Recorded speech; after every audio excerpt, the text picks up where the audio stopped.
Il ne se passe plus un seul jour sans entendre parler de commerçants déguerpis, de marchés provisoires cassés, de trottoirs libérés ou de quelque autre descente musclée des équipes municipales envoyées par l'hôtel de ville de Libreville.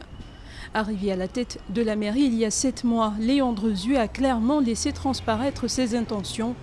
Faire de la capitale gabonaise un modèle de propreté, de citoyenneté, de modernisme, de développement. Bref, une commune où il fait bon vivre. Quoi de plus légitime?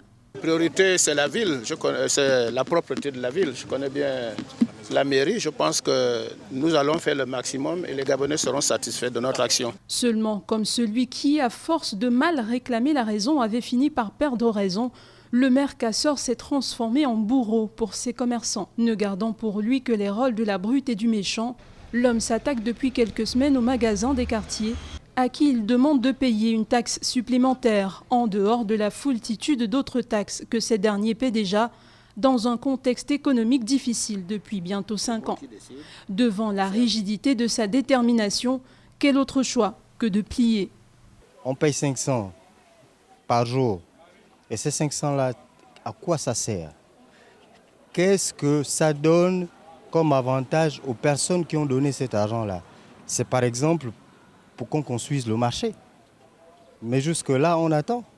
Mais ils sont là en train de racketter les pauvres personnes qui viennent tous les jours se battre pour pouvoir nourrir leur famille. Et en retour, c'est venir leur demander de l'argent qui fait en sorte que ces personnes-là ne soient pas à l'aise à leur poste de travail. Ce n'est pas ce qu'on attend des maires. C'est les pères, les mères des familles qui se retrouvent sans emploi parce qu'ils vivent de ça. Il faudrait juste que la mairie puisse trouver une solution pour ces pères et mères des familles. C'est-à-dire des marchés et puis diminuer au niveau des taxes aussi. Ça fait un problème.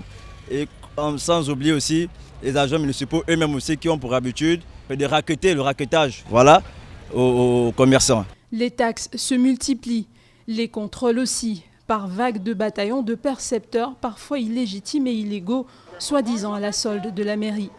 Une imposture qui court jusque dans les murs de l'hôtel de ville, dont les bureaux se remplissent presque aussi rapidement que les caisses se vident. Autant il serait bon d'admettre la nécessité de libérer les trottoirs et caser les commerçants dans les marchés, autant on devrait, suivre le regard, penser d'abord à doter ces marchés de toilettes publiques, d'électricité, d'eau, de voies d'accès et d'autres commodités, en gardant bien à l'esprit qu'il s'agit encore de citoyens de la race humaine, père, mère ou frère. Mais aussi et surtout se souvenir de quelle est la mission première et réelle de l'édile d'une ville.